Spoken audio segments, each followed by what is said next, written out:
band is this? Everybody poops sometimes. Give us this. Wake up, sweetness. Your first time should be more than special. I'm in, Savannah said. Good Lord, Gemma. When a man and a woman, in this case, really, really love each other, what happens is they fuck. Ooh, hello? Oh, dang it, I lost my fish. This next word almost sounds like Quidditch. Quidditch milade Diana Agosiagath an Fiedian. As much as I love fucking you, sweetness, we stared into each other's eyes whilst I moaned in ecstasy. Having consumed half of the bourbon, I keep saying bourbon. You know, every time I mess up on a word, Stunt Mama just shows up. She had her seductive smile on her lips. I said we couldn't have sex. I didn't say anything about everything else. Ew. Happy to help, biatch. You are the spark of light and the vastness of my night. His note, like a finality to a beautiful, breathtaking song.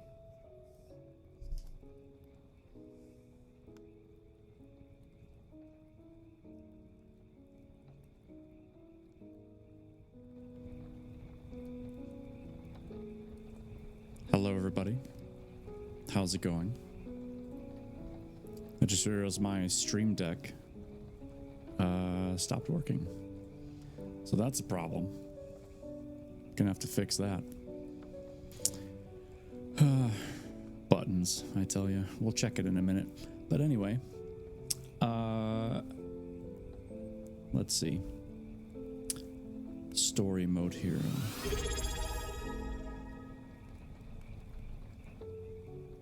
What was that? Oh my god. That was super delayed. And why did nothing pop up on the screen? Mother of Goats, thank you for your tier 1 sub. And why is the sub thing not working either? What the hell? You know, I thought I had everything tested and working. Twitch's integrations, I swear to God, they suck. Oh, there it is. Hey, look at that. Now it's working. It's so delayed. Oh my goodness. The alert never popped up on the page though. That's a problem. Don't know why.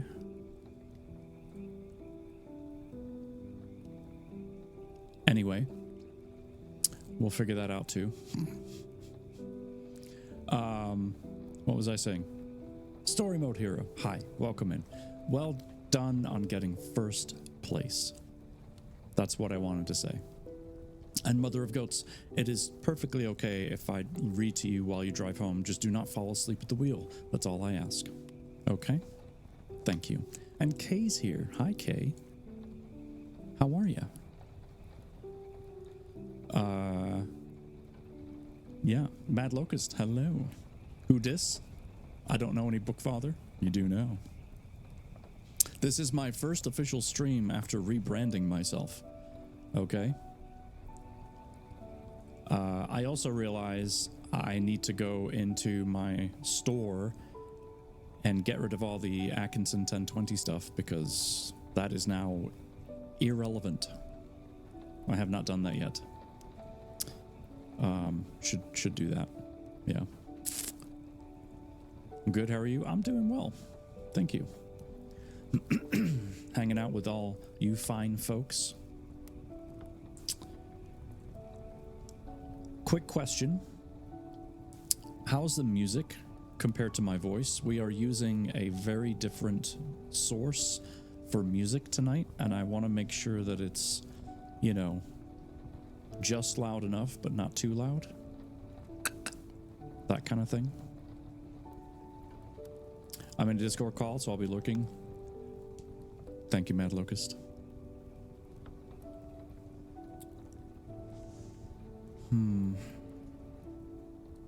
Oh, I have to get ready for my jelly rave. That's right. Yeah. Okay. Have fun at the fish zoo, as it was so adequately described. Stepmom's mama's here. Hello. I forgot my ear. Oh no.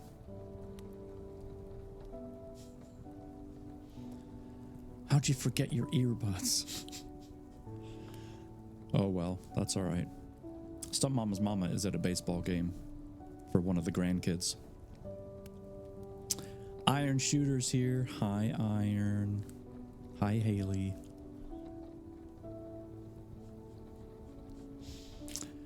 Go and enjoy the baseball.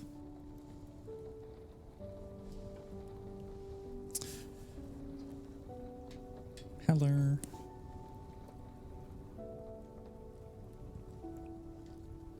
Goat Mother, you better not be texting and driving right now.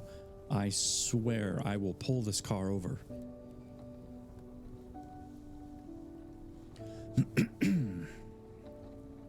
Try me.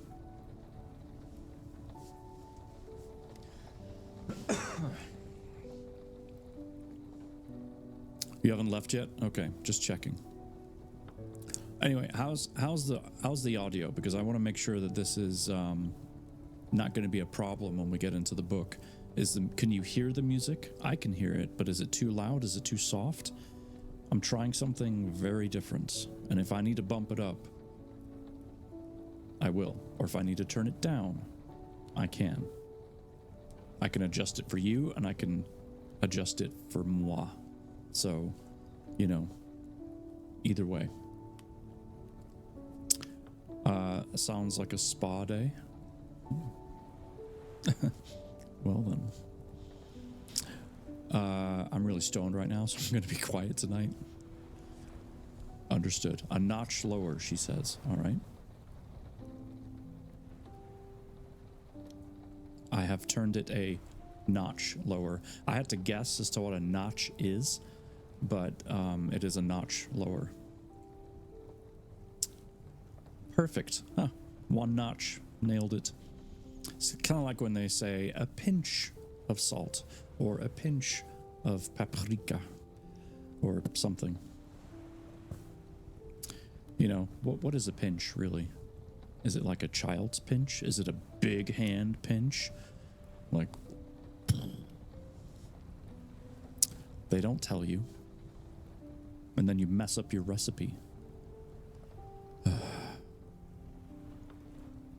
Anyway, for anyone that's interested in a puzzle, I picked out this little gem.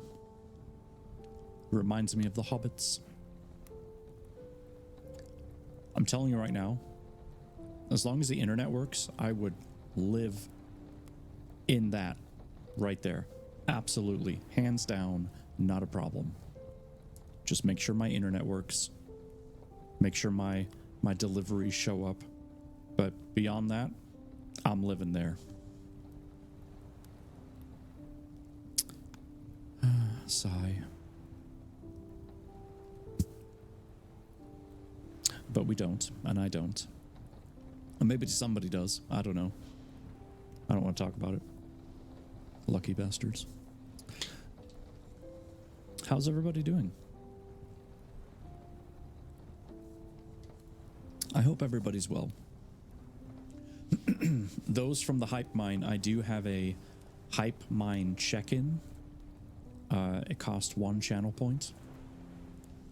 And I'm trying to do that so that I remember who to say thank you for.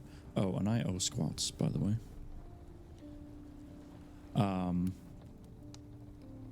There you go. Thank you. I'm hoping I'll be able to look back at my OBS stuff, or my stream manager, I should say, and then go, oh, here's who I need to say thank you to, because I have been really bad about that. Like, I'll remember a couple of people, and then it's just in one ear out the other. So terrible. Okay. So let's just get the obvious out of the way. The elephant in the room, if you will. And then we'll get into the book. There's a sub-goal above my head. After changing my name to the Bookfather, a few people decided, oh, you should do a sub-goal. And then once you reach your goal, you can dress up as a priest. And I was like, ha ha ha, you're silly. And they're like, no, really, do it. So I was like, fine, I'll set a goal that's stupidly high. It ain't gonna happen.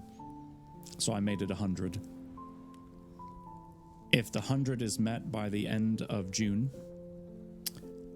I will find a stream day.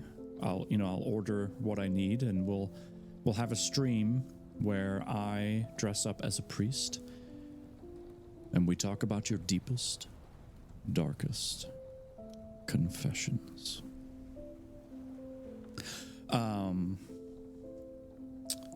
And so, yeah.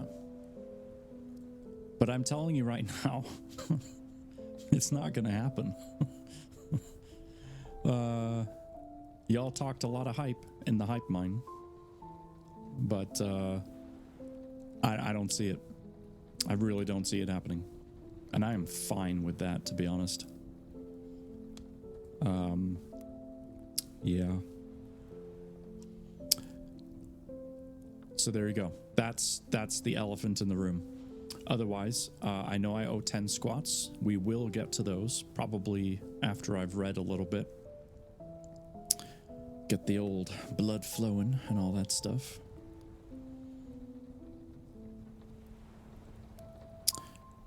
Everyone's giving out hugs. Love it.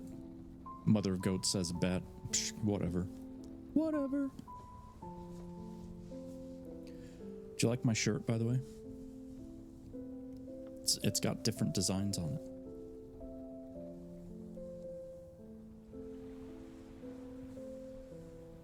It's nice.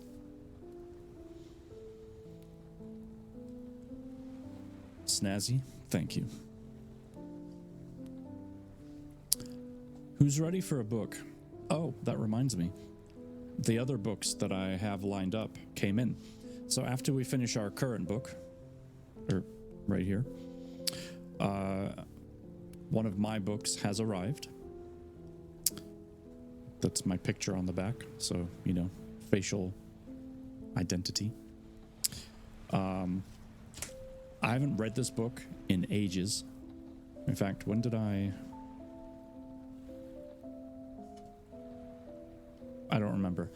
But a couple of other people have read this book on their stream, so I've heard it read, but I've never read it to other people myself. So this will be a first, and I've got to say, even though I really love this story, because some folks I knew a little while ago actually picked up this book and did a book club about it and talked about it, and I ended up joining them on a Zoom call at the end, and we discussed it, and it was really fun. But I've never actually read it to a group before, so I'm both looking forward to this and I am petrified. But, and I'll mention this when we get to it, when it's time to read this, after we are done reading it, I'm going to sign it, and we're going to do a raffle, and whoever wins, they're going to get it in the mail. So, that's that book after we're done with the Shades of Orthea. And then, I got a new book written by somebody else from a different group entirely. And we are changing direction in theme like 180 degrees. A survivor's accounts of the depraved funhouse. Does that front cover not look spooky as hell?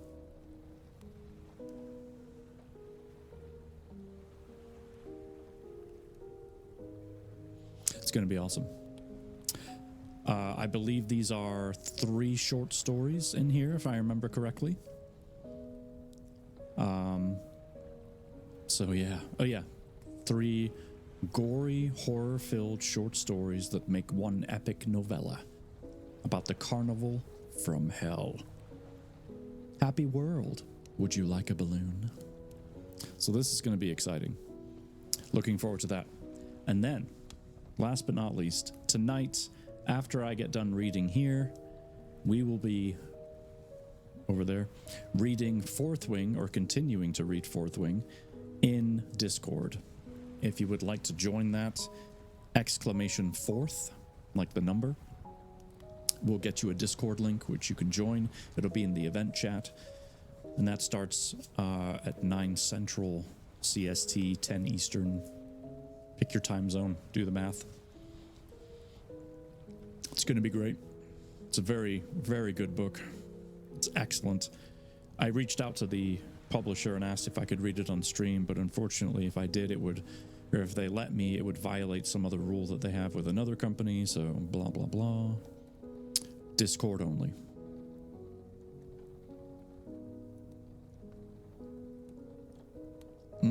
That is a fabulous cup of tea. Oh yeah. Probably going to get my hair cut this weekend too. It's going to be great. It's going to be great. All right. Let's read a book. Let's cozy up by the fire, shall we?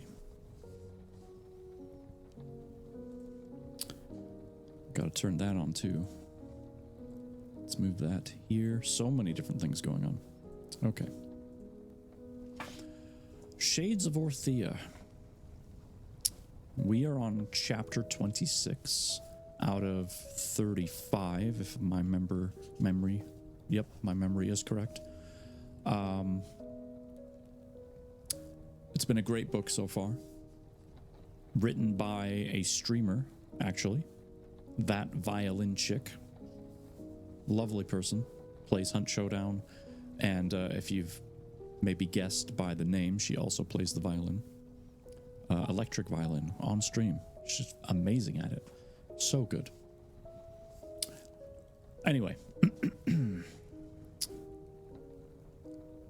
Settle back.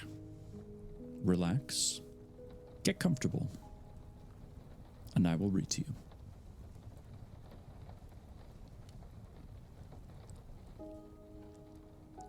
It is time, Ivar said. Aldo, to his right, bowed his head. The vial warmed, but only to a pleasant temperature. Alina approved, despite the conversation with Melanie and Ivar's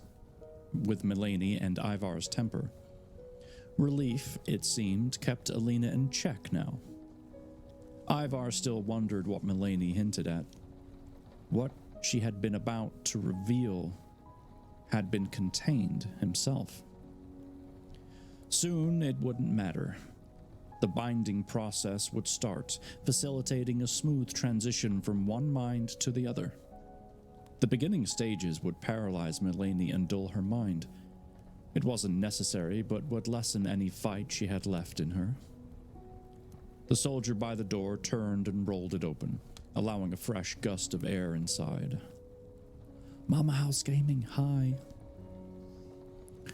The seasons were bringing a chill, and the days were drawing closer to the final day.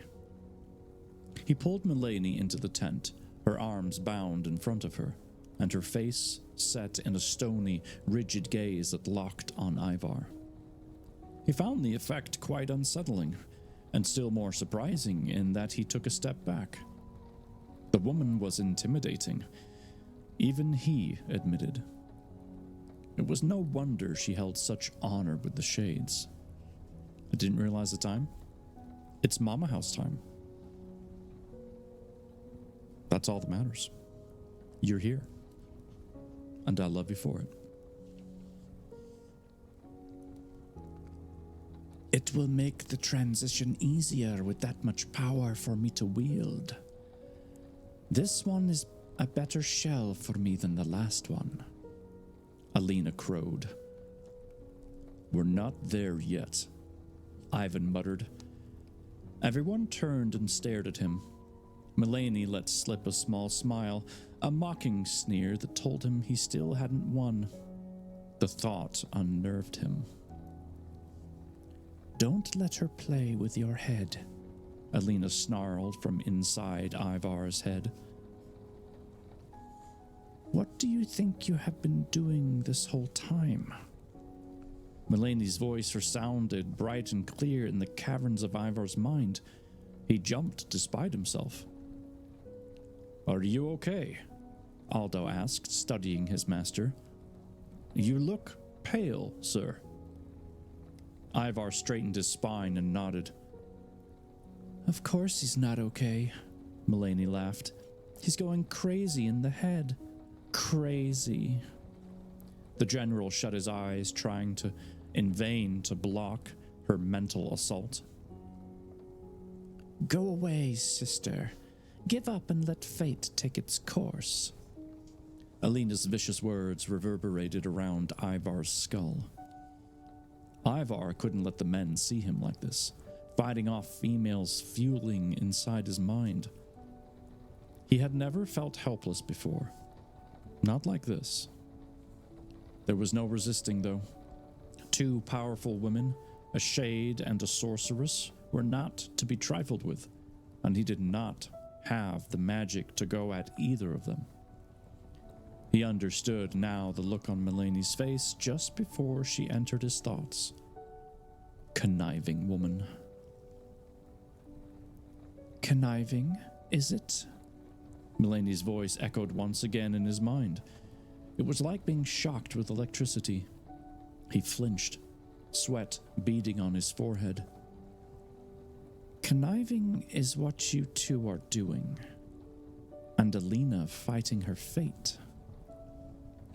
My fate is what I make it, Alina countered, her voice quieter, calmer, sinister. Ivar shuddered. Your fate happened a long time ago. Mulaney's voice had lowered as well. Alina seemed to sneer, even if just in Ivar's mind. Don't forget who caused that fate. Who did this to me? Mulaney had no answer for that. There was silence for a moment, leaving Ivar grateful. Another emotion he'd never felt before. A weight pressed against his chest, and he looked down to realize he was crossing his arms too tightly. You are both insane. Mulaney's voice erupted once again, so quickly that Ivar shook his head in vain attempt to clear her from it. Clear her from it. Hey Ash, how are you? Good to see you. And then Mulaney says, insane, really loudly. Stop! Ivar roared, grabbing at his head as if it would help. Aldo looked from Ivar to the other men, his face questioning. The men were starting to shuffle anxiously, and nervous Mordors never were a good thing, especially concerning their commanding general. Mulaney's eyes were narrow and fixed. She was concentrating hard. That was it, Aldo realized. He had to do something.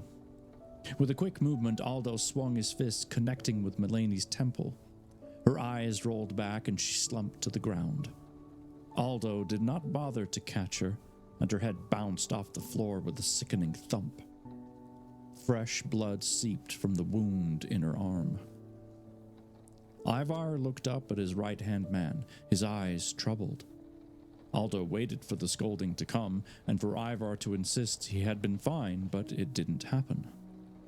Instead, the general nodded, his eyes a little more hollow and his cheeks a bit saggy.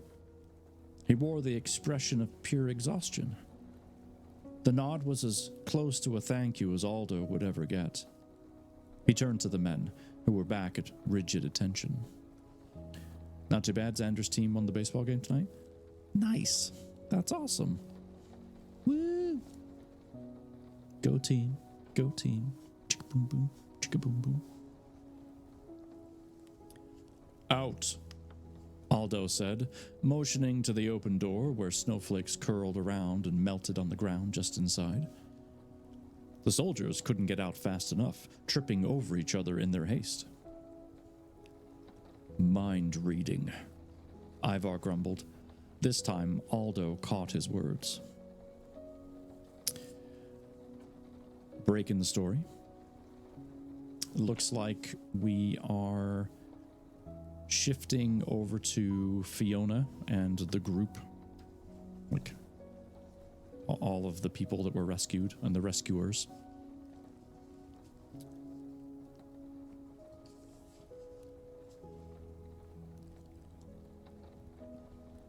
The Shades were back on the trail. Fiona found herself lost in thought as the horses moved quickly enough to cover a reasonable distance, and yet smooth enough nearly to lull her to sleep. She was thankful now for Julian's arms holding her in place. They were strong, and she didn't fear falling with him behind her.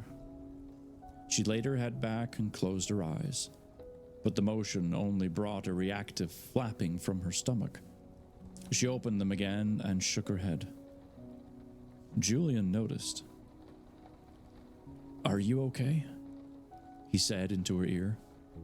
His breath tickled. "Yes," she responded. "If you need us to stop, just say so." "We shouldn't stop until we get there and the council agrees to help us," Fiona said. "You expect them to pardon Nikolaus?" Julian's voice was terse. "Do you want them to?" "Yes, without a doubt. Julian, he helped save my life and Moirin's life, whether she admits it or not. He's not all bad." "No, he's just a Mordor who has participated in who knows how many sieges on the innocent." "Earlier you sounded like you were defending him, talking about instances that give gratification," Fiona admonished. "Have you changed your mind?" "I have no opinion on the matter," Julian said. "I only want to get Mulaney back, alive." "I know." The horses picked their way through the trail, over logs and through one shallow river. The sun dipped onto the west, its entrails skittering over the horizon like bloody fingers in reds and oranges. Just before it disappeared entirely, the traveling party stopped. Fiona's legs were rubbery when she dismounted, and only Julian's hands catching her under the arms saved her from a hard, scratchy landing amongst the bushes. She smiled her thanks and limped to where Brannon was weaving twigs together to start a fire. As he produced flint and steel from his pouch and began to strike, she sat down on the cold, hard ground and pulled her knees to her chin. Her entire body ached and screamed for sleep, but her stomach growled even louder and demanded to be fed. She wasn't sure which would win out in the end, her head or her stomach. Moirin took a seat next to her, eyes sharp and locked on Nikolaus as he helped gather kindling for the fire. His blonde hair fell into his eyes, and he raised his arm to push it back. Moirin flinched. Fiona wondered why she was so scared when Nikolaus made it clear he meant no harm. With a sigh, Fiona laid her head on her knees. She closed her eyes, listening to the ever-increasing crackle of the fire, the sounds of Brannon blowing softly on it, and the horses snorting behind her. Her thoughts became sluggish, her mind shutting down, and she drifted to sleep, locked in the same position. When her eyes flew open, Fiona knew it was not from a sudden sound, nor a sudden movement. She looked up quickly, getting her bearings. The sun was gone, and bright stars blinked in the sky, Brannon, Julian, and Darry were crowded around the fire, feeding it skewered squirrels to roast. Moirin was softly snoring beside her. It was not the scene in front of her that drew Fiona's attention, however. It was the woods beyond. The tree line broke for a small distance before beginning again, twice as thick with pine and oak branches, each leaf vying for the sun's rays to come back. The faint gurgling of water indicated a creek or small river. A broad, roundish outline moved, barely visible from Fiona's seat. Fiona stood for a better vantage point, craning her neck in hopes of a better glimpse. The outline became more apparent with the twisted limbs and large, braided twig beard.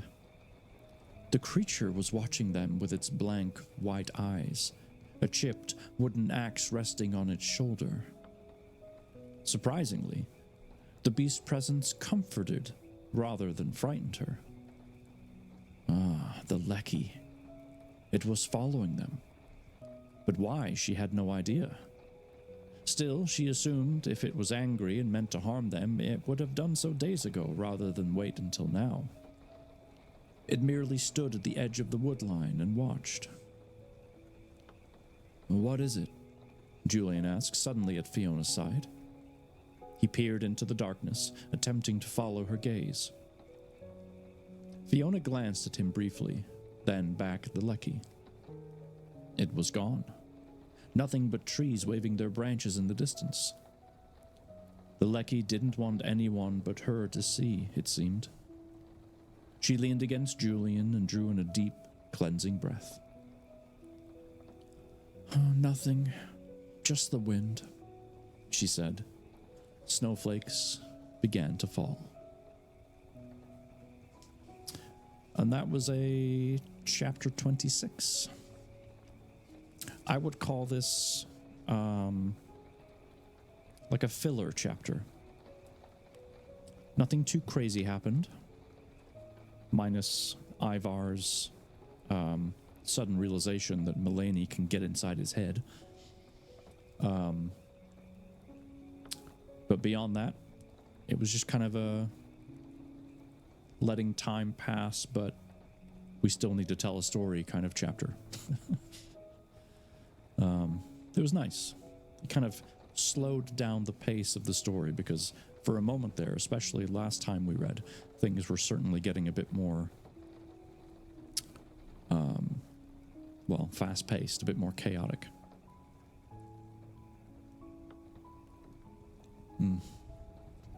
This tea is delicious.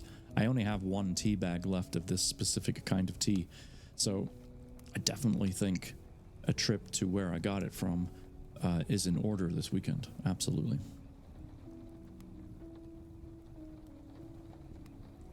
Then I can get more. And at this place, they also have, what is it? Taffy. And it's like, they're basically 10 cents each. So I just stand there like a child loading up. Like I take the little paper bags that you get, or you can get, and I'm just like counting 1, 2, 3. And then I go to the counter and be like, okay, I've got 50 in that bag and 60 in this bag, and whatever the numbers are. Delicious.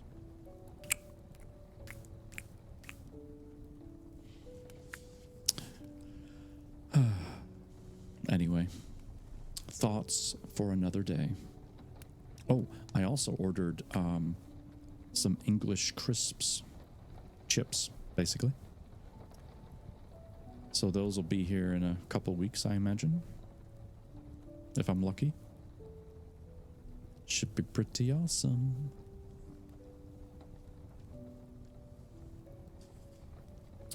I hope you're all doing well. We've got Mama House doing the puzzle. Is there a difference? With the crisps, yes. because these are very specific flavors that you can't get here, at least not that I'm aware of. They're very normal to the English country. You can get them in any store, anywhere, but you can't get them here.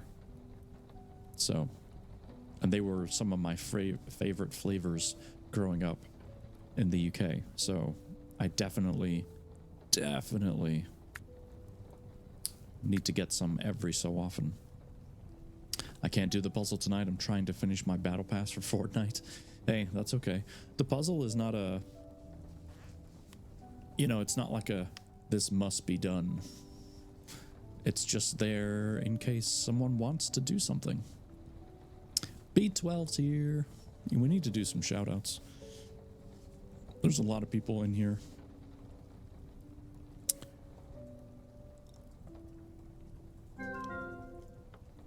We got Mama House Gaming. We got Mother of Goats. I got some friends in here from my new group, the Hype Mine. We've got Iron, Haley. Let's see, who else?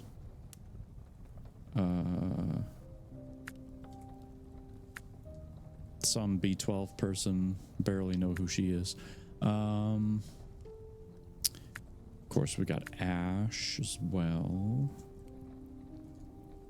So many people to shout out. Trying to think if I'm missing anybody that's just scrolling up through the chat. I think I got everybody. I think.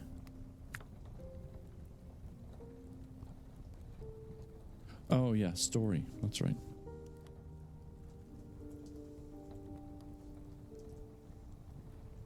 Okay, now I think I got everybody. Cool. You're welcome. Of course. And then don't forget, Discord afterwards for more Fourth Wing. Oh yeah. Ooh. For those of you that have just come in, I'm not going to point this out too many times because it's not going to happen. But careful there, Mike. Oh my goodness, there's a corgi in the house. Hi, corgi. Up in the corner where I need to do those squats too. If by the end of June we hit 100 subs, I promised, I can't believe I did, that I would do a priest dress up and I would hear all of your deepest, darkest confessions.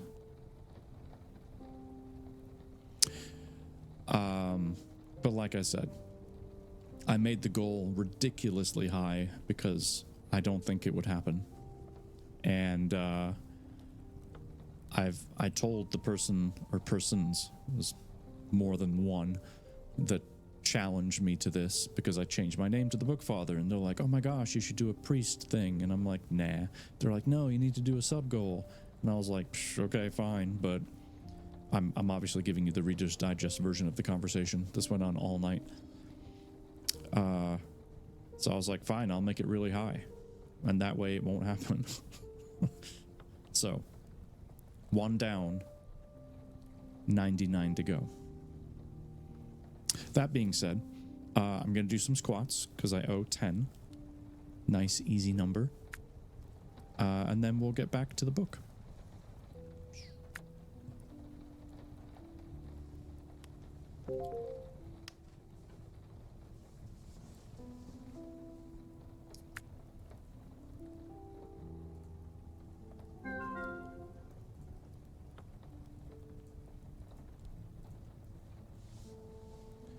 Average. We need some burpees. I don't think so.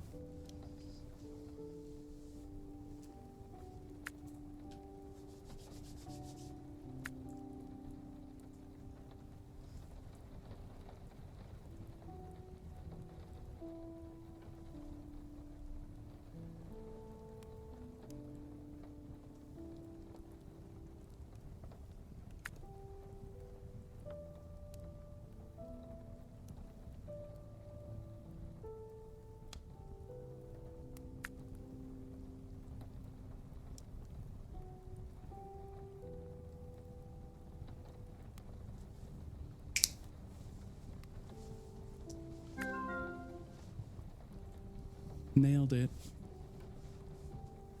Double cam. Yeah, I gotta show off the squats, you know. Proof. Proof is in the pudding.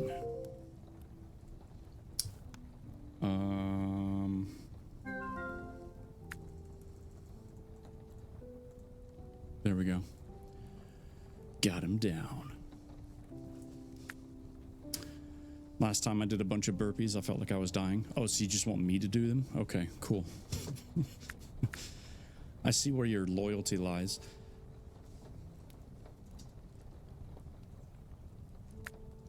How are you, sir?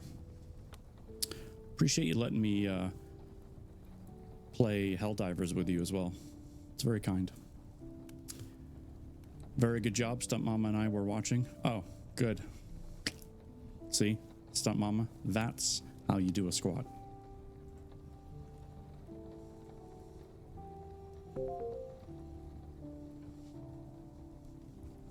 You're always welcome. Well, I appreciate that because I love to play and I love to play with friends.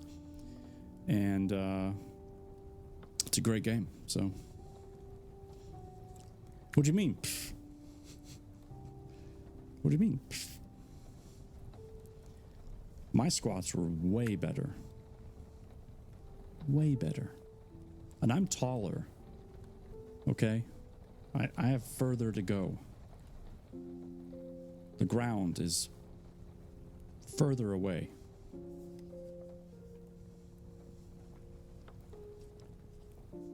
Yeah, okay. You know, I'm just going to read a book, all right? There's a wild cradley in chat, whatever that is. I don't even know. We're on chapter 27 because that's what comes after chapter 26, just in case you needed help with the math.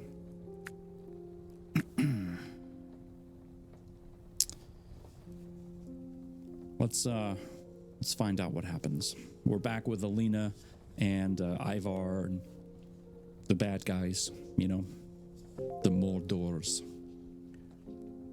By calling her short, you're calling me short? Okay. And you're not wrong. I mean, I've never seen you in real life. So, I wouldn't know. I wouldn't know.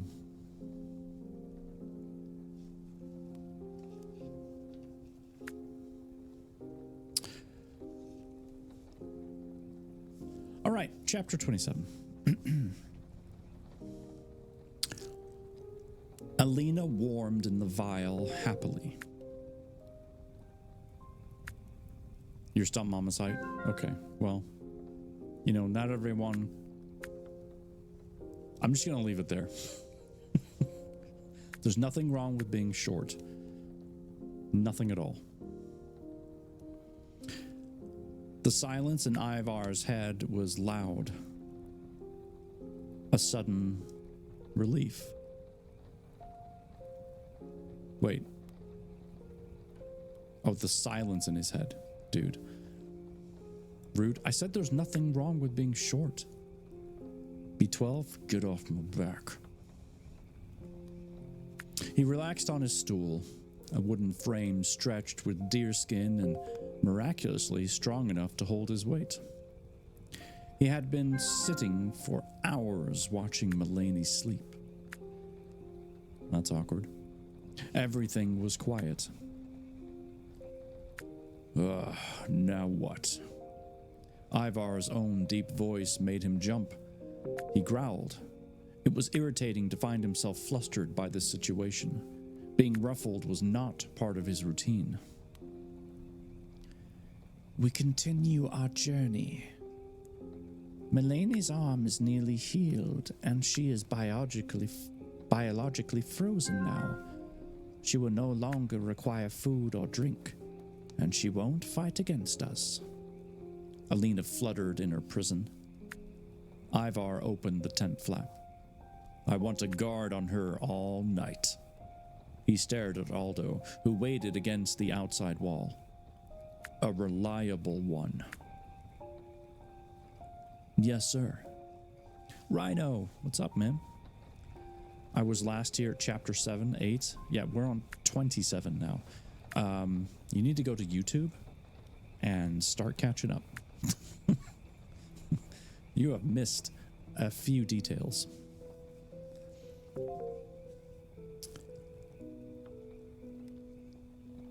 Ivar returned to his tent, shedding his armor and collapsing wearily onto the bed.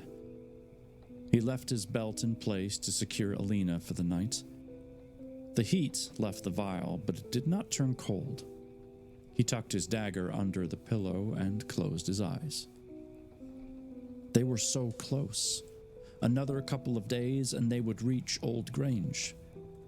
It was nearly the solstice, and Alina would have her shot in a new body and power.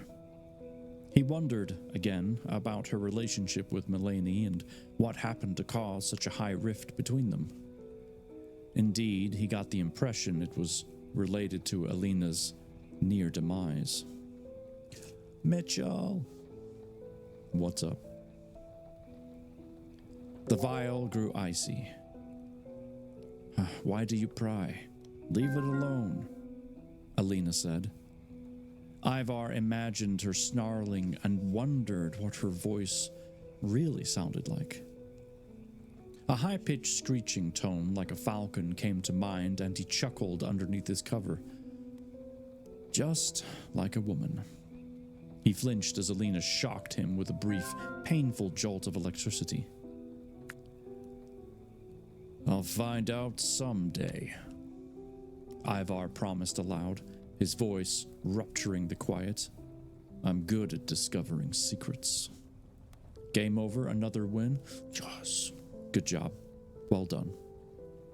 Beers all around. Sorry, root beers all around. They're children. It's not appropriate. Alina's voice laughed in his mind. If you say so. Ivar fell silent, the outside sounds dulling his mind, and his fingers twitching as he drifted to sleep. He would rest before the journey. Their victory was close. When he awoke, the morning light shone through the tent flap, and his right-hand man's face was inches away. He jumped back and batted a hand. Damn it, Aldo. It's like a child being right there when you wake up and you freak out. Sorry, sir. I've never had trouble rousing you before. Are you okay? Ivar sat up and groaned. I'm fine. Is Melanie secure? Yes, sir. The camp is nearly packed and ready to move out. Ivar straightened. What time is it? A bit past sunrise, sir. Halfway to noon. The Mordor swore and stood from his bed, throwing on his gear and smoothing his thick hair. He exited the tent and stopped next to a guard. Ready my things, he snarled. The man darted away. The wind lifted in the trees, rustling the leaves and flipping them over. Ivar sniffed the air. The snow was coming. Not that he minded. It would make them harder to follow as Melanie's friends predictably attempted to rescue her. He could smell shade blood already, his fists closing in anticipation. He hoped they were stupid enough to come. Speaking of breaking the story, and we're going to switch over to those shades, who he thinks are stupid enough. And I'm going to take a sip of tea. Because it's delicious.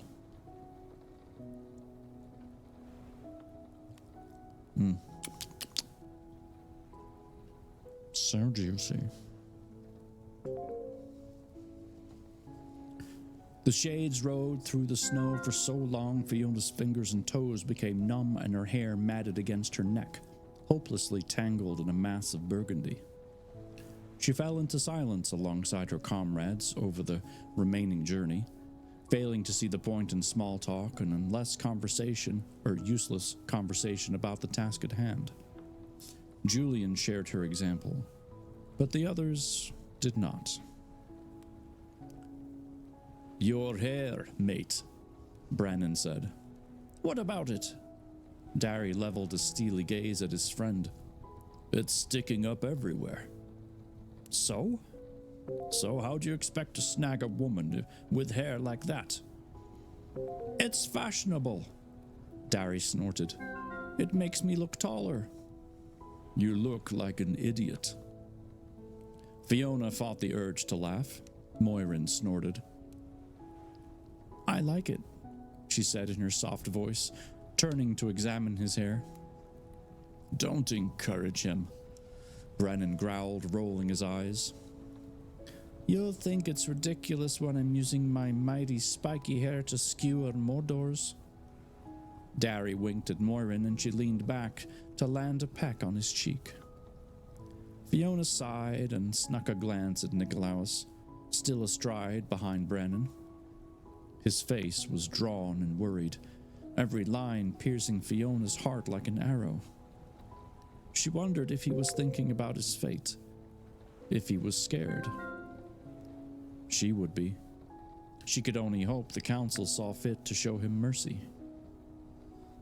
A shout from Brannon drew everyone's attention. Black iron gates loomed ahead, locked and sealed with shiny magical chains.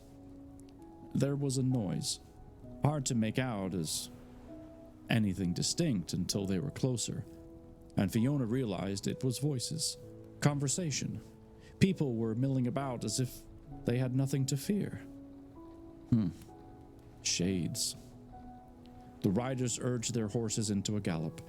Julian's arms locked her into place as they thundered down the incline and slid to a stop before the gates. Fiona had to crane her neck to see the top, with iron curlicuing around itself in a menacing black iron snake. She was so focused it took her a moment to realize Julian had dismounted and was approaching the gates with a shake of his finger. He murmured words beyond her hearing. The gate changed against the chains. Changed, my goodness.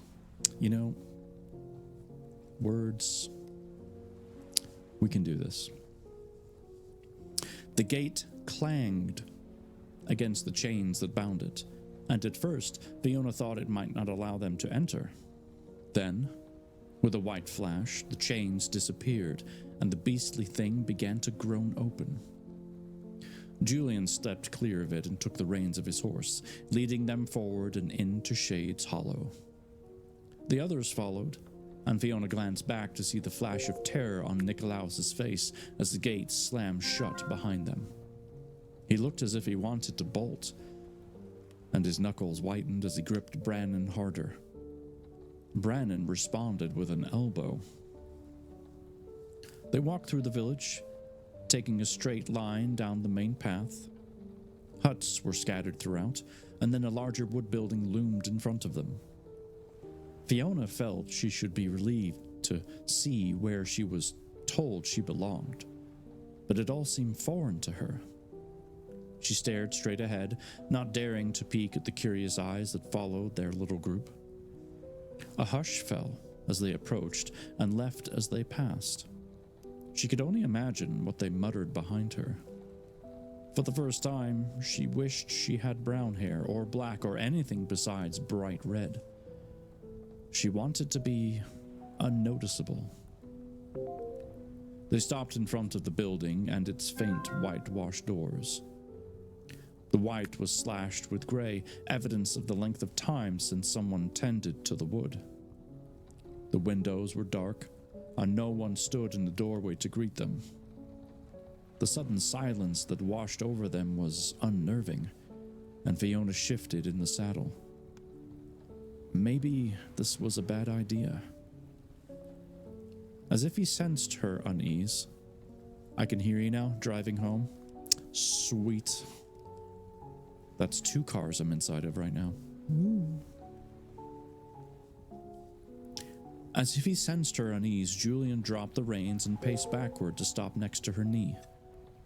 Fiona held her breath as she waited for him to touch her, but he kept a careful distance.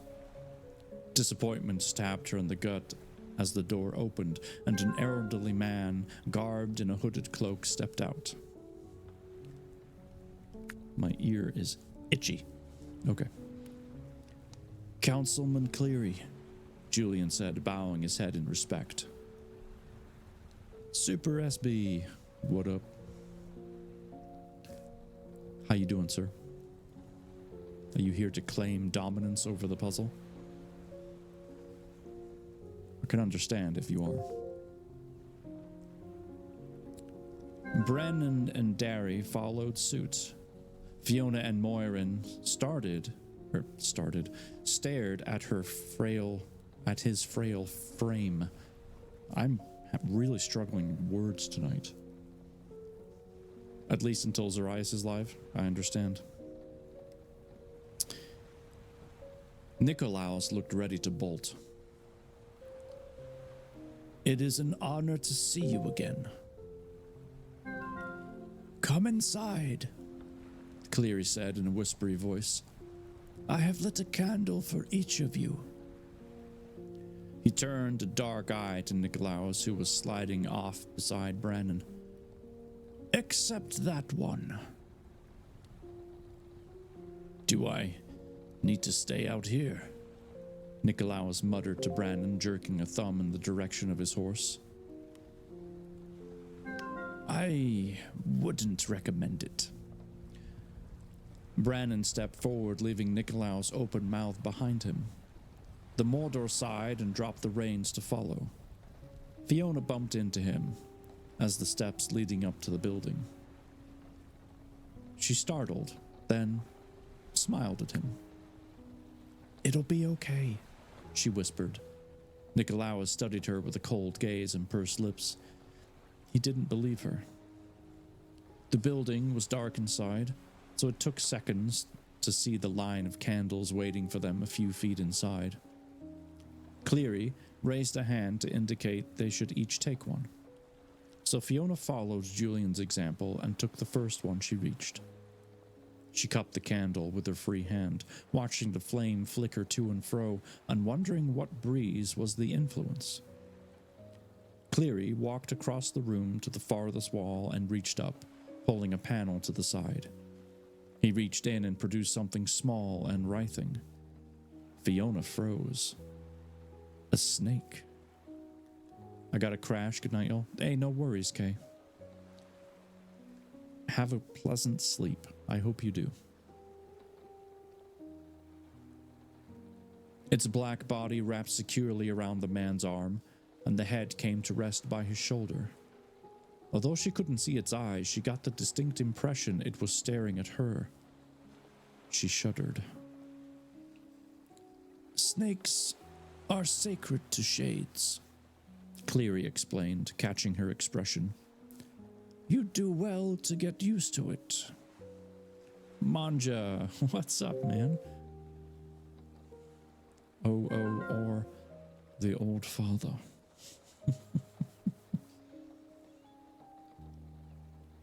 Fiona shook her head mutely, glancing sideways at Julian. His eyes laughed despite his solemn face.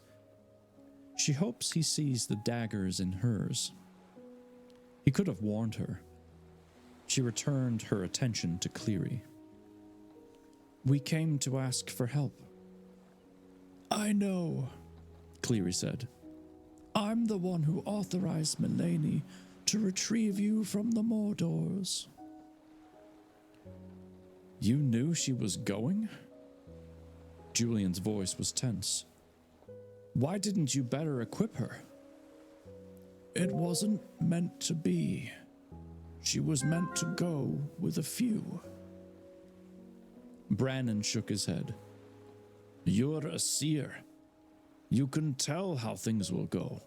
You could have changed the outcome. Should I? Silence blanketed the room. Clearly chuckled, his face weary.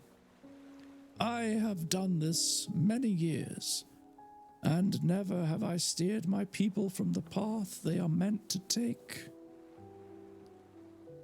You make it sound like we don't have a choice. Fiona's words were louder than she intended, angrier.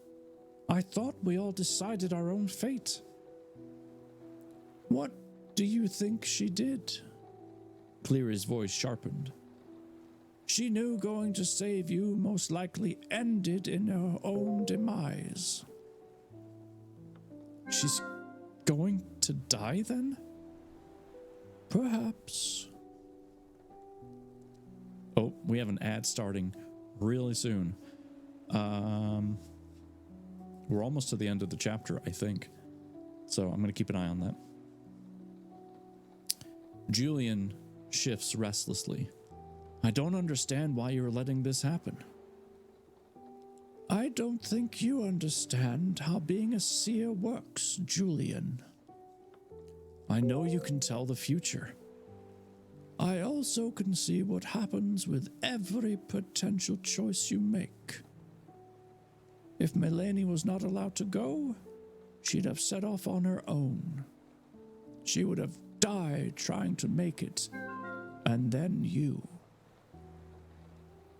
He leveled a stare on Fiona. Would be gone. I'm going to pause right there with the Cleary's crazy words. Because... Drink! Yep. Drink!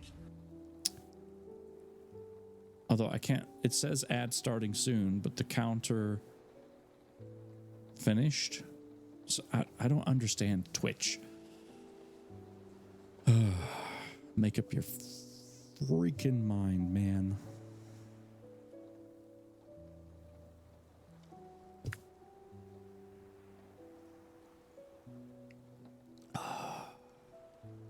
That is so good.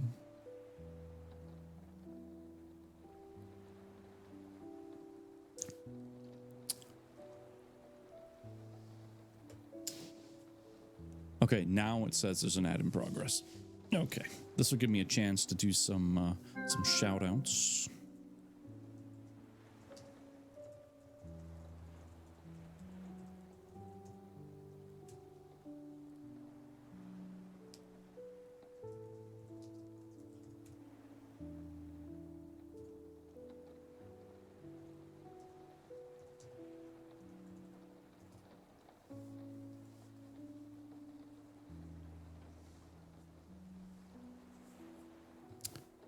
Mitchell has ads. I see no ads. Huh. Well, it says they're going, but who knows? You can do GIFs now? That's cool. I didn't know that.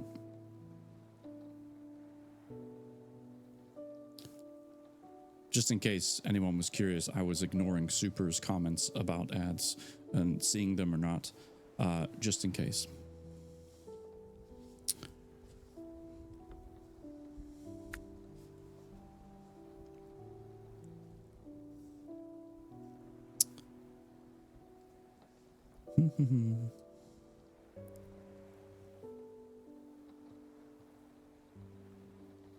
How's everybody doing?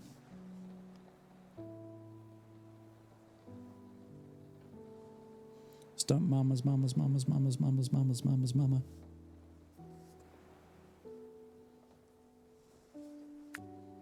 Got about 20 seconds left. And then we'll get back into the story. A tale as old as time. 20 seconds of what? Looking at your beautiful face, Super. I've got a picture of you pulled up on my other screen. You know, helps me get through the day when things are difficult.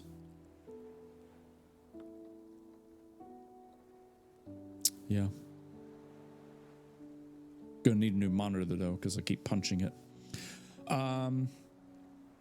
Hey. Ads are done. Welcome back. And Purple's here. And I saw someone else. Oh, Malico doing her check-in. All right. Hello. How are you, Purple? We're back. We've got like a page left So it's a bummer timing didn't quite work out, but let's finish this page and then we'll see how the chapter ends. So the Cleary guy, the old man, More!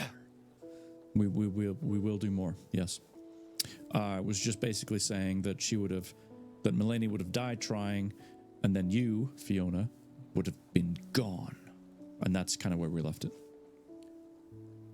Gone? Fiona swallowed.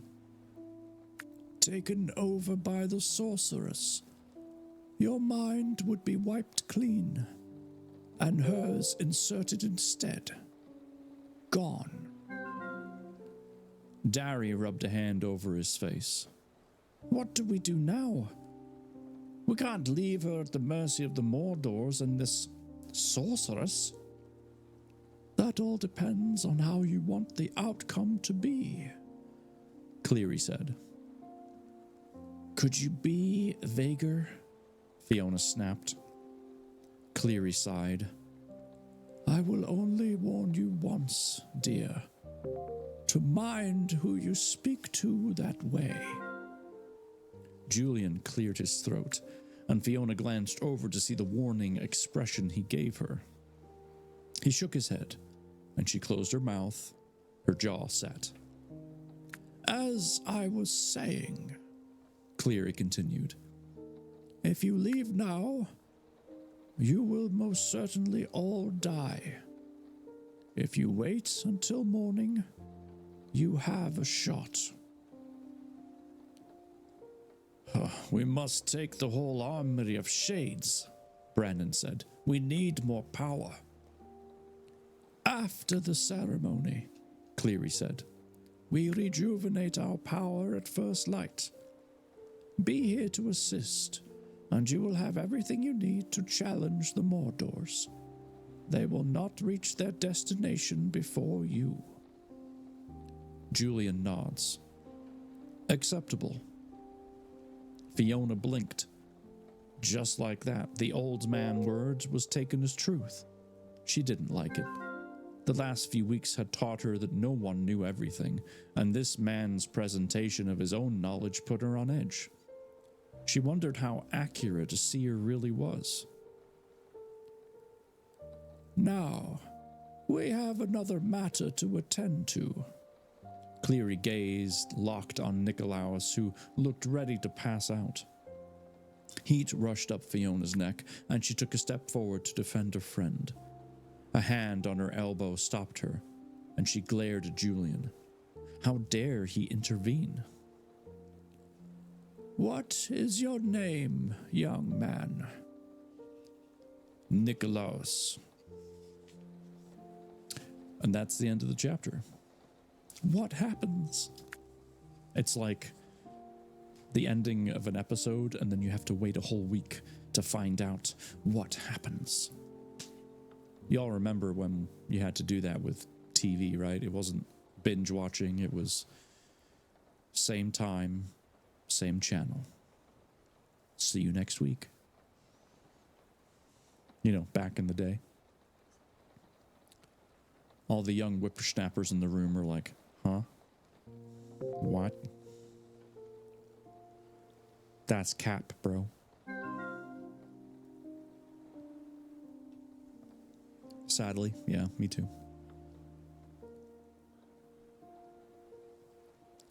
That's when you heard the shows on the radio, right? Super, didn't we learn that you are older than me? Did we not just learn this yesterday? Sprinting to the bathroom during commercials? Exactly. Like, hurry up, it's gonna be on.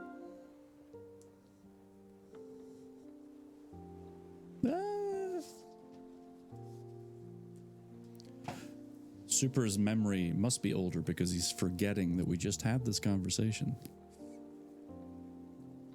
Poor guy. I don't know. You all right, buddy? Do you remember where you are? Do you need help?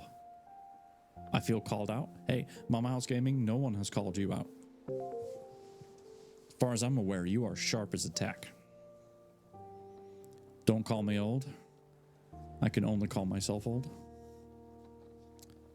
Mama House Gaming, you are young and fun. What are you talking about? I don't remember what the second thing is. Mine tweaked out on me. Young and fun. Oh yeah. Do do do do do. Oh man. It's so funny. It's so funny. All right, how's everybody? First is my back, my neck, my back. I don't remember my crack. No, I'm just kidding. Chapter 28, I think it is. Yeah, that's what it says. Right. Let's see what happens, shall we?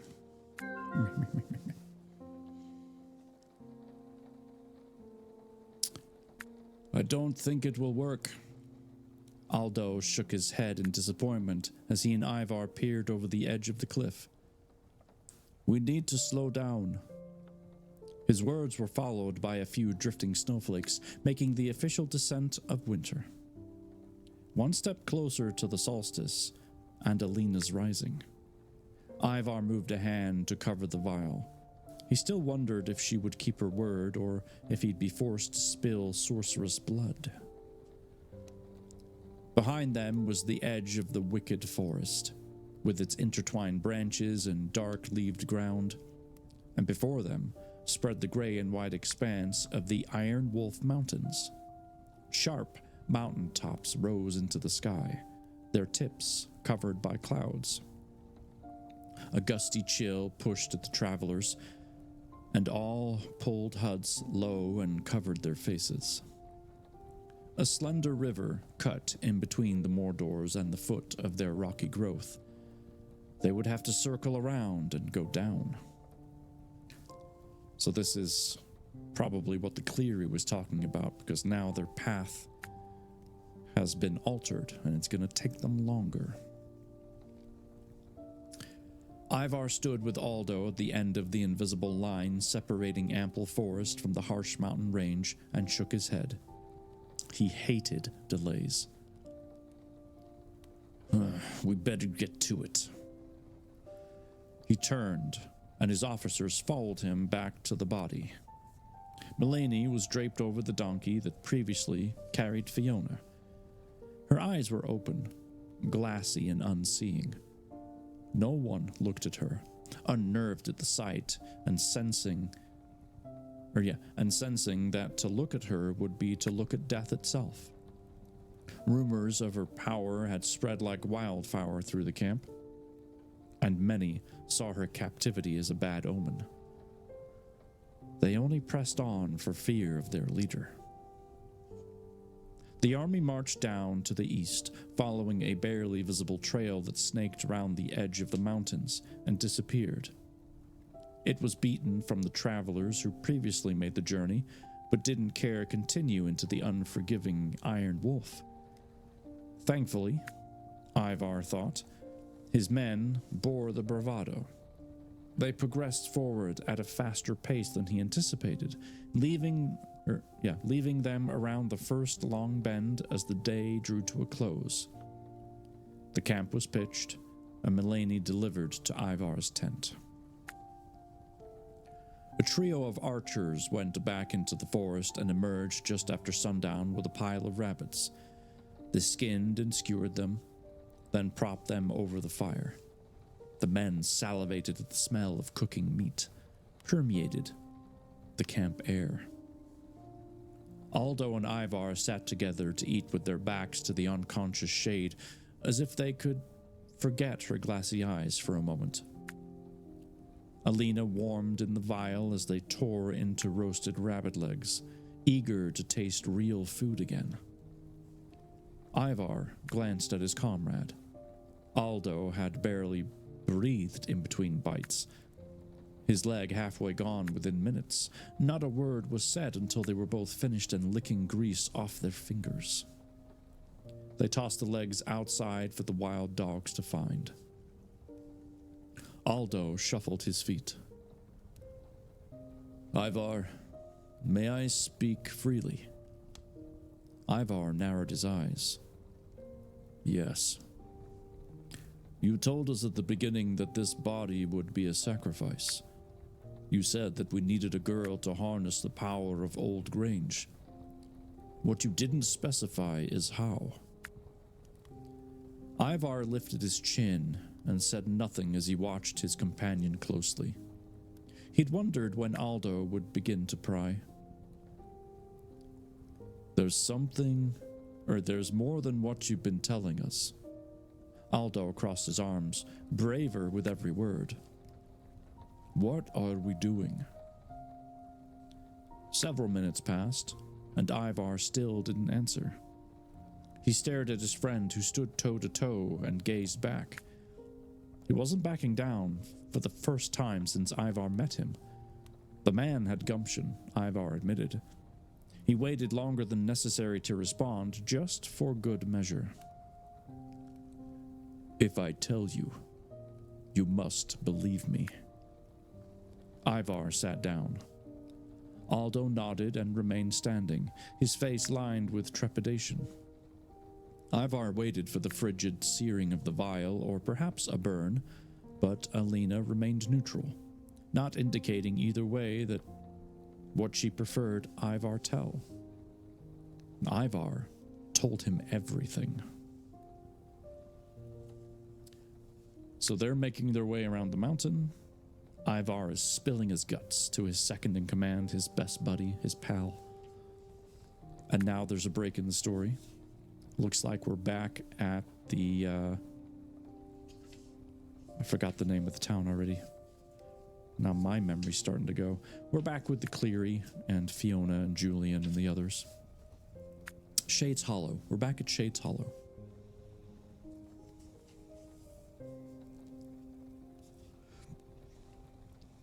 Cleary stood in the doorway to the main building, his hands raised to welcome the falling snow.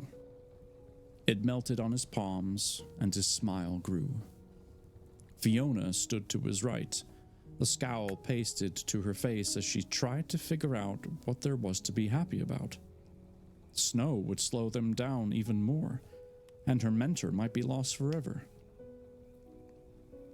She didn't want to think about a powerful sorceress and her Mordor army trying to rule the land, even with a legion of shades to defend it. The night before, Nikolaos and Clearly had stood toe to toe, one with wizened audacity and the other with a youthful insolence. Julian ushered everyone, including Fiona, out of the building, and she had no idea what was said or done after that. Instead, she was taken to a meal hall to fill up on hot rabbit and roasted potatoes.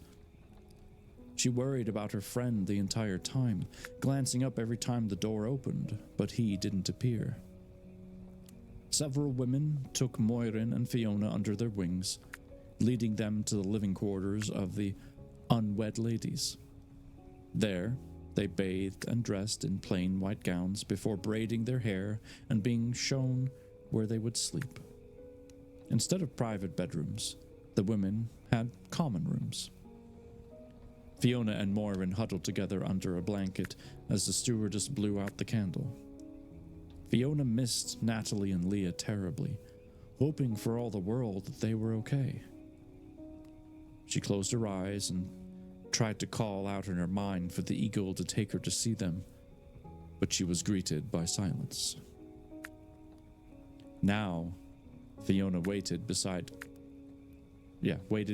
Cleary while he began the cleansing process. All the shades stood in a mass below them, hands clasped together in expectance and faces eager. Even the children stood quietly, reining in their energy for a moment. On Fiona's other side, Julian shifted his footing. She wondered what made him so restless. He cleared his throat and squinted at the crowd, and she nearly reached out to take his hand. She leaned towards him instead. "What's wrong?" she whispered. Julian jumped as if she'd poked him with a sewing needle. Eh? Oh. He glanced back over the crowd. "Just really want to get this done." "You're always so composed," she said. "What's going on?" "Nothing." Fiona knew better, but she closed her mouth as Cleary began to speak. "Greetings, Shades.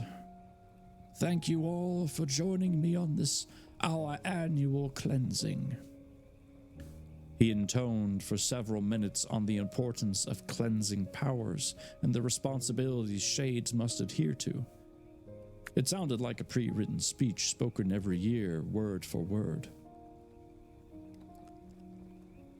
"Like they had a choice," Julian muttered so quietly Fiona barely caught it. Clearly raised his hands and declared, "To the sky." The crowd lifted their hands in unison and repeated his words. "To the sky." Cleary brought his hands down to point towards the ground. "To the earth." The crowd followed suit, the roar of their voices in unison shaking the ground. He reached into a basket at his feet and gently removed a black coiled snake. It wrapped itself around his arm and rested its head on his hand, flicking a forked tongue out at the people. They gasped with delight, while Fiona wrinkled a nose. She was not a fan of serpents, and this one was no exception. "May the serpent ever bless our way of life." Clary's voice rang out in a strange echo. The snake began to glow, barely perceptible at first, but growing as the master continued his speech. "May we grow in all ways. May we honor the tradition of the Shades." Everyone cheered, and Cleary raised the snake high above his head. Fiona expected it to sink sharp fangs into the man's skin, but it remained in position, unperturbed. "To the Shades." Cleary and the others called out in unison, and the others raised their arms together. A white bolt of lightning shot from the crowd, winding its way around them with a high-pitched whine until it came down and blanketed the building in a shiny bubble. The sound became harsher, and Fiona covered her ears with her hands, closing her eyes against the assault. It felt like an eternity before the whine began to subside, and she could look around her again, her ears ringing. The bubble disappeared, leaving the building and fence freshly white and gleaming as if someone had painted it. Fiona's body tingled with invisible energy. She felt powerful. It was clear that the others felt the same. There was a mix of hugs, handshakes, and cheers as they celebrated. Cleary lowered the snake back into the basket and closed the lid, his face beaming. "There you go, girl." He leaned in to speak to Fiona below the din of the crowd. "Our power is now restored." Fiona said nothing but nodded. She didn't understand why they had to replenish. If they were so powerful, why would it wane after so long? She stared at her hands for a moment, her knuckles white from gripping at the railing. She released her hold and flexed her fingers, which were on the verge of becoming numb. She should be thrilled, but all she could think about was her lost mentor, unable to partake of the joy these Shades felt. For all anyone knew, Mulaney was dead. Julian appeared at Fiona's side, his expression satisfied. "Have you tried to call your affinity?" He shook his head. "Wait. I forgot you can do it anyway." "I couldn't right before the ceremony." "Odd. Try now." I don't really want to.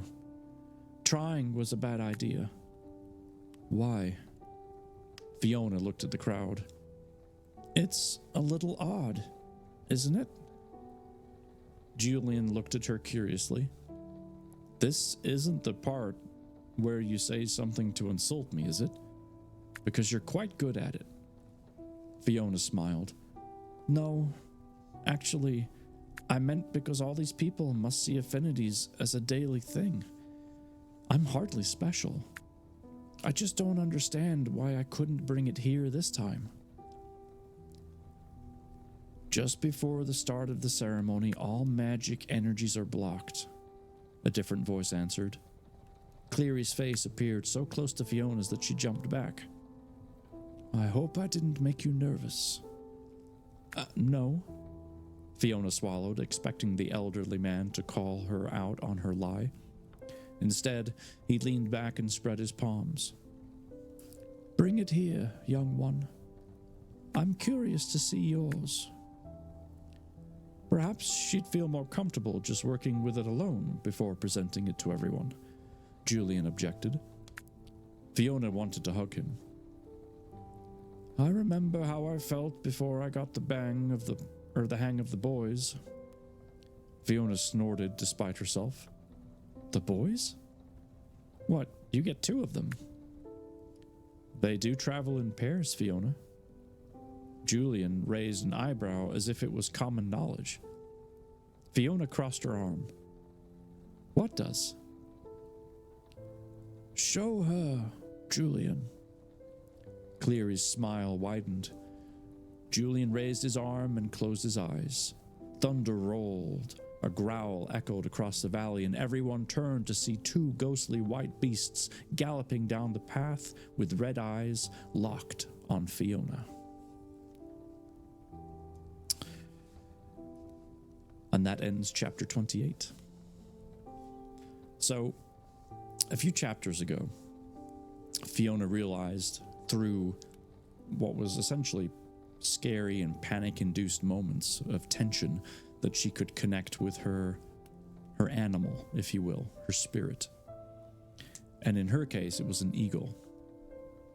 Fast forward to now, and this Cleary guy, who's like the elder of them all, and Julian is like, well, don't forget the other one. There's always 2. And he's like, huh? Like, hello? Common knowledge. Obviously, Fiona doesn't have a clue. So she's like, what do you mean there's 2? Lurking, have a great Easter stream. Hey, enjoy hanging out with your bro, Super. Thank you for the lurk. Hey, Legend, I just finished my stream, so just getting cozy, but I am here. I hope you had a good stream. I hope you did. Oh, we just finished a chapter. An average says oof. Oof indeed. So apparently the Shades have 2 animals that they can control. So the question is the other one also an eagle for Fiona? Or is it something else? We don't know yet. The other question that comes to mind is, why was she able to connect with one but not both? And if it because she wasn't powerful enough yet, why that one and not the other? So many questions. I don't have the answers.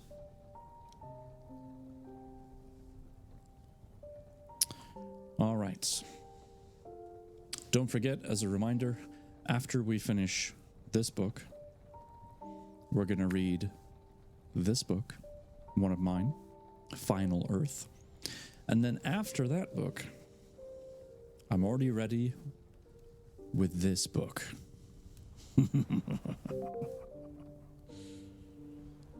3 short stories that make a novella about the carnival from hell. So that will be interesting. It is a signet, that's right. The animals are their signets but she didn't know that there were two. She just thought there was one. Who knew? Julian knew.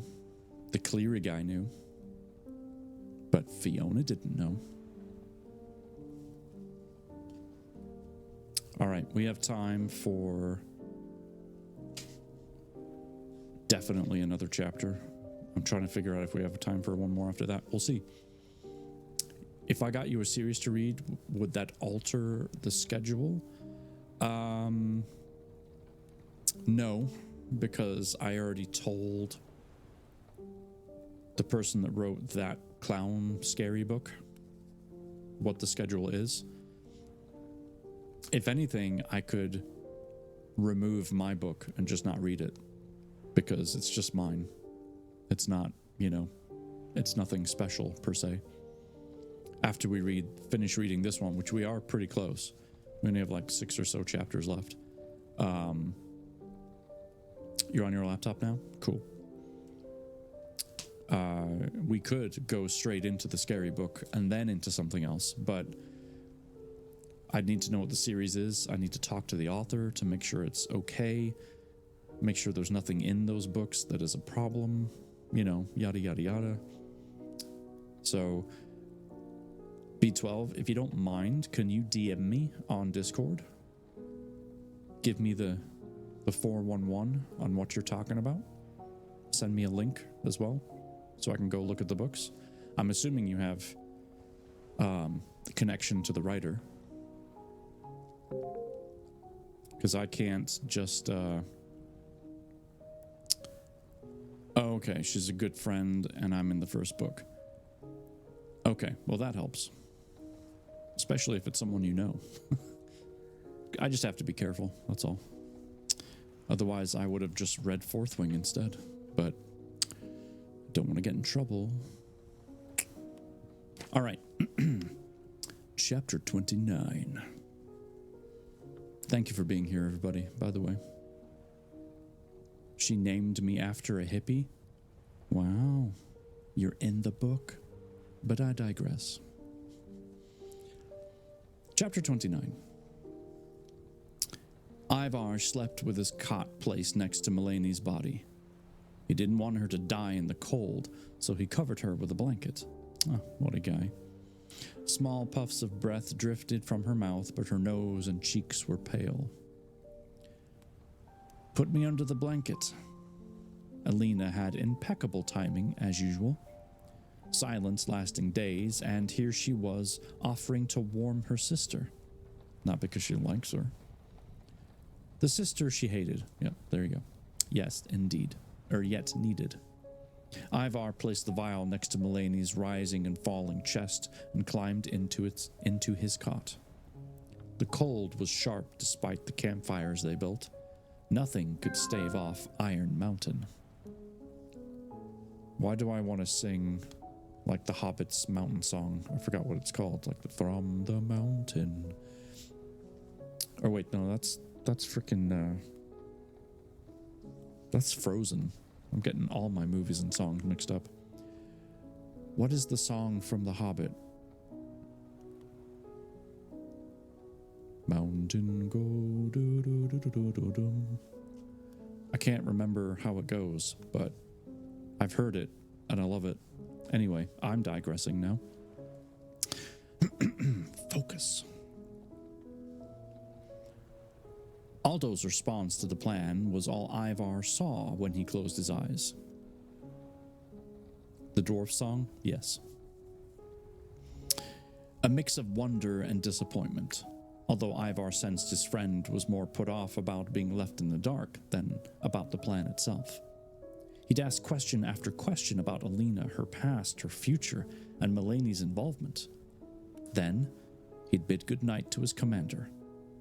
Ivar hoped Aldo's loyalty remained with him.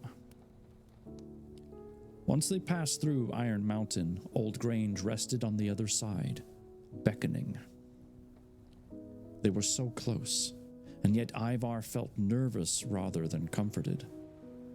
Though the scouts had yet to turn up any sign of the Shades following them, anything could happen.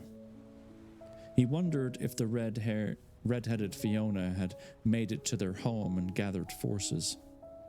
He could only hope his head start was enough to stay on course without interference. He didn't know the strength of the full Shade army, and despite his faith in his army, he doubted if they could manage an attack. "Have faith in me," another perfectly timed response from Alina. "They haven't met me yet." Ivar closed his eyes, picturing Old Grange with Alina standing next to it. He didn't see her in Mulaney's body, but rather in her old one. She had a similar appearance to her sister, with long dark hair and slender figure, but her face was sallow and angry. She smiled at him in his mind, her teeth flashing white against a storm, but the smile didn't reach her eyes. Cold crept into his soul, and he shivered. "What happened to you? Tell me." She didn't answer at first. He wondered if she'd ignore him, or if she was coming up with an answer. Previous attempts to delve into her past failed, and he expected this to go no better. When she said nothing, he tried to wipe her face from his mind and go to sleep. Alina's voice came out of nowhere. "We were more than sisters once. We were best friends and did everything together." She paused, and so did Ivar's breathing. He'd never expected her to open up, nor had he thought he'd ever care. He said nothing, and waited until she continued. "My other best friend was my affinity. Nissa was a fae. A jokester who loved to play tricks on the Shades. Typically, it was all in good fun, or at worst, immensely irritating. Then, one day, her trick went too far. She gave a child a terrible nightmare, and he wouldn't speak for weeks. I was told there would be consequences, but I had no idea what our magistrate Cleary had in mind until the day my sister and I went into the woods to collect berries, and he confronted me there. We were at the side of a ravine. Nissa was by my side, and only hissed when he walked past. I knew something was wrong. She never acted angry with anyone, even when they scolded her, and me, for something she'd done. When Cleary told me Nissa must go, Mulaney supported him. She made no move to help as Cleary captured my fae in a bubble. Nissa fought hard, kicking and screaming against her prison, and Cleary pulled her away from me and started back toward the path. Alina paused again, and Ivar swore he heard the hint of a sob. What happened to her? To you? Mulaney stepped between Nissa and me, telling me it was for the better. That my beautiful fae had it coming, and that I should just resign myself to her fate. I couldn't do that, of course. Nissa and I were bound by our souls. It felt like my heart was being ripped out of my chest, and I couldn't breathe. I stumbled toward my fae, screaming for the Cleary to stop, and Mulaney tried to stop me.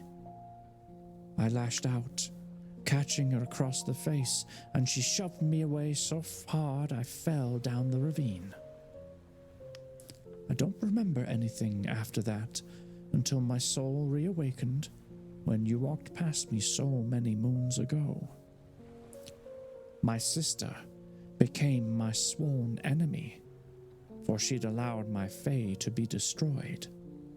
A part of my soul was killed that day. Ivar sat up, rubbing his face. I don't know what to say. Then don't. There must be something you can do. Some way to get Nissa back. Once the magistrate has destroyed an affinity, I know of no way to bring them back. It's done. And so is Mulaney. At last, Ivar understood the grief Alina had lived and died with. The rage she now held for all the shades and the determination she maintained to reanimate herself. He laid back on his cot again and wished he knew of a way to soothe her. Don't pity me. Just keep helping me. Ivar nodded in the blackness of the room. Consider it done. Amlas, good to see you. How are you? We're just at a break in the chapter. We've now learned why Alina and Mulaney separated, and their sisterhood, if you will, their sisterliness. And now we're switching back over to Fiona. Tired but good. How are you doing? I'm doing well. Thank you. I'm doing pretty good. Can't complain. Just reading a cool story. Gonna read Fourth Wing here in a little bit. It's gonna be awesome.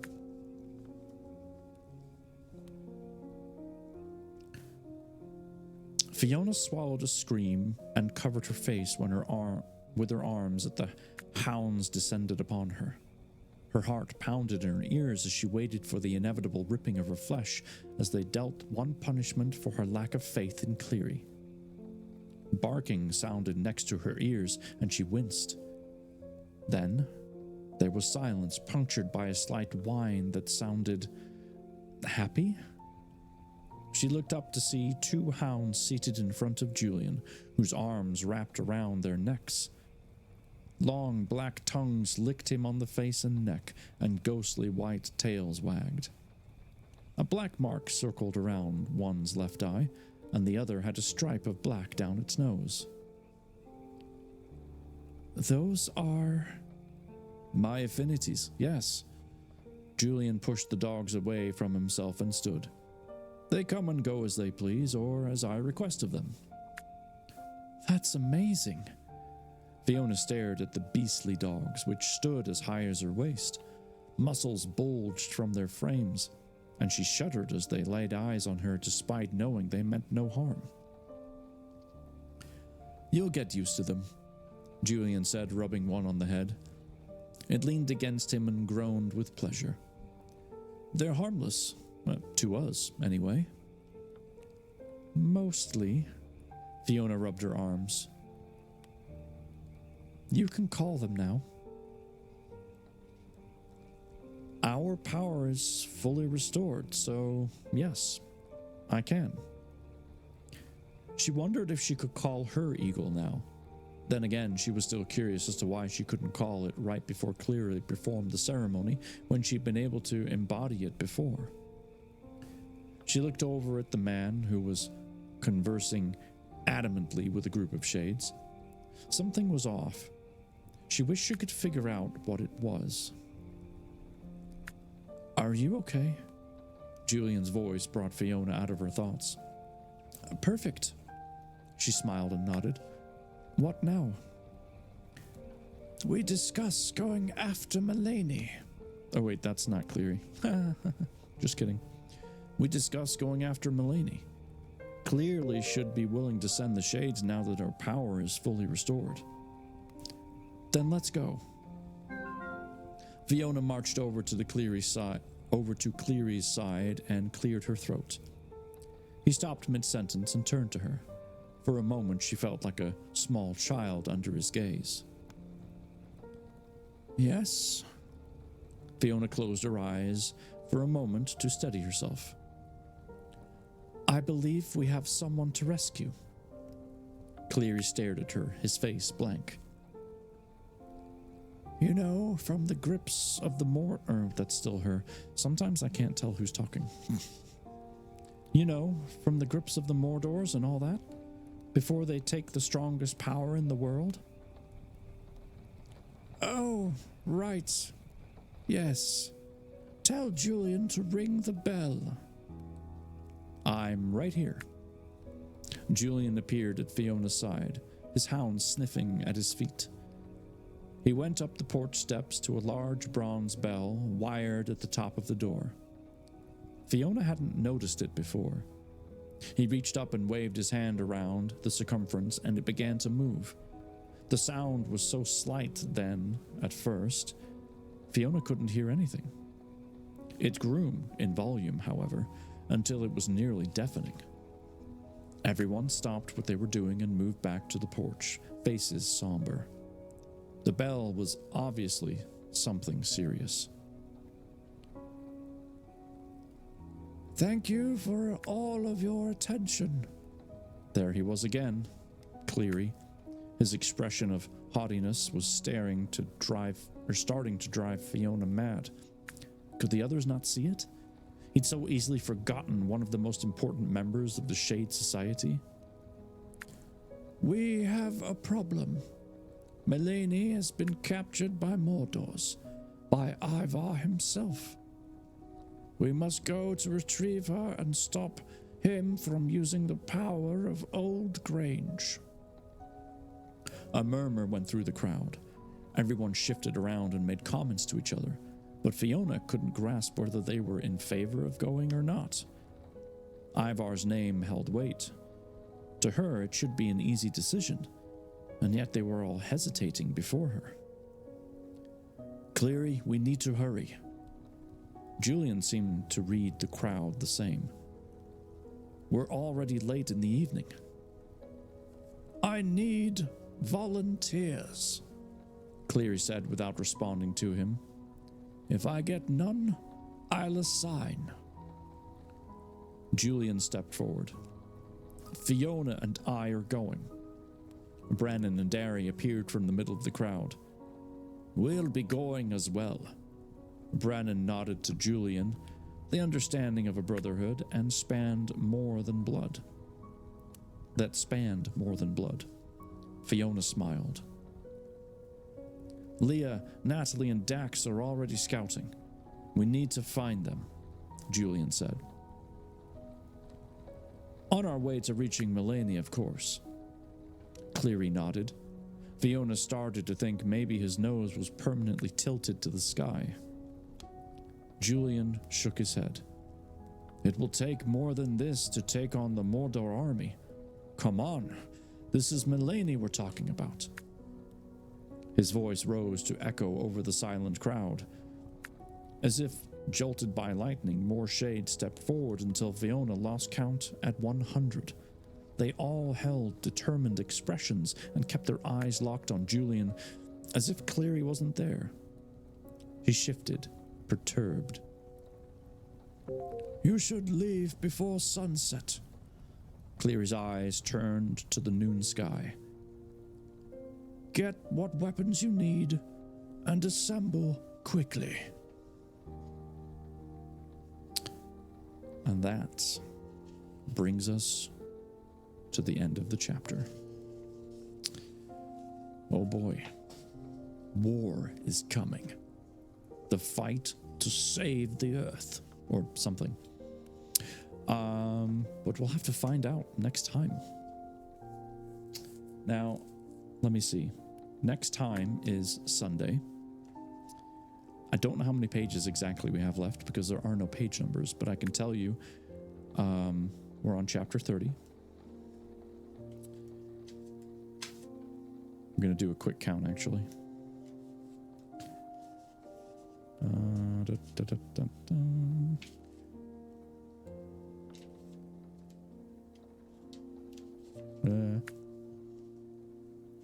If the pages don't flick away from me faster than I can check.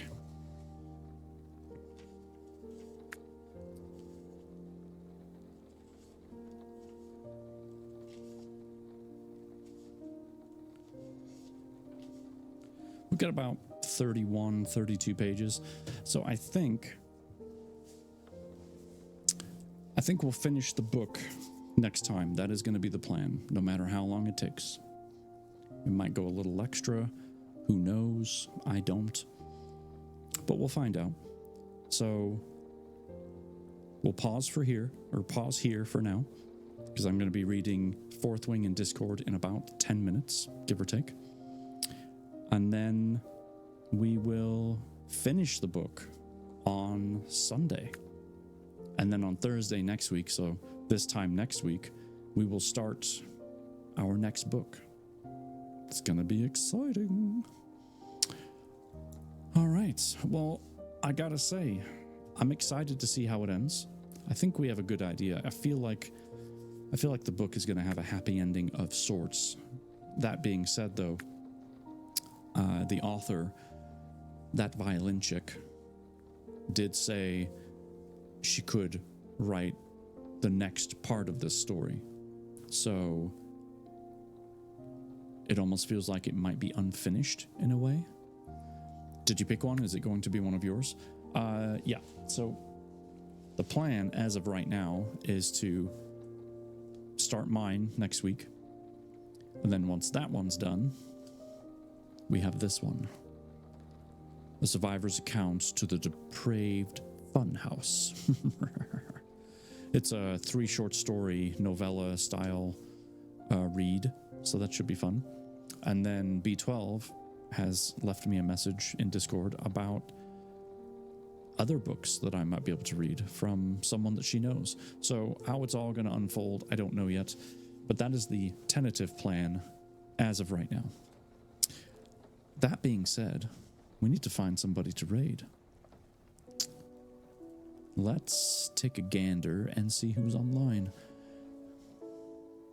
Actually, you know what? I know exactly who we're going to raid. I haven't raided this person in forever, but he is a book reader just like me.